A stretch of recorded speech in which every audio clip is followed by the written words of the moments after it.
হলে, আল্লাহকে রাজি খুশি করতে হলে, আল্লাহকে পেতে হলে, আল্লাহর চেহারা চাইতে হলে, বললাম কিভাবে দেখবেন?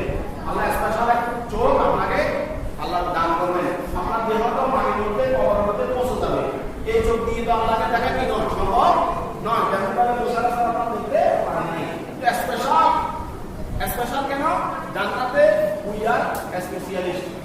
না, আমরা সবাই কি স্পেশাল বান্দা। আমরা কাফির ছিলাম না, হিন্দু ছিলাম না, বৌদ্ধ ছিলাম না, খ্রিস্টান ছিলাম না, অমুসলিম ছিলাম না। আমরা কালিমায়ে তাইয়্যিবা পড়েছি, কালিমায়ে শাহাদাত পড়েছি। এই জন্য আল্লাহ আমাদেরকে আবার আমাদের গন্তব্যস্থলে পৌঁছে দিবেন। এই নিয়ামত আমাদেরকে দান করবেন। বলেন আলহামদুলিল্লাহ। এটা পাওয়ার জন্য জিকির লাগবে। জিকির মানে স্মরণ। কি লাগবে? স্মরণ। জিকির কেমন জিকির লাগবে? আল্লাহ প্যারা রাসূল হাদিসে পাকের মধ্যে ইরশাদ করেছেন, লিকুল্লি শাইইন সিকালাতুন, লিকুল্লি শাইইন সিকালাতুন ওয়া সিকালাতুল কুলুবি যিকরুল্লাহ।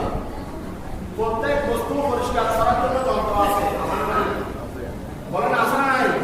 প্রত্যেক বস্তু পরিষ্কার করার জন্য যন্ত্র আছে। আল্লাহ প্যারা রাসূল ইরশাদ করেন, কলব পরিষ্কার করার জন্য যন্ত্র হলো আল্লাহ জিকির। কি? আল্লাহ জিকির। জোরে বলেন কি? আল্লাহ জিকির মানে আল্লাহ স্মরণ করা, আল্লাহকে ইয়াদ করা। লা ইলাহা ইল্লাল্লাহ।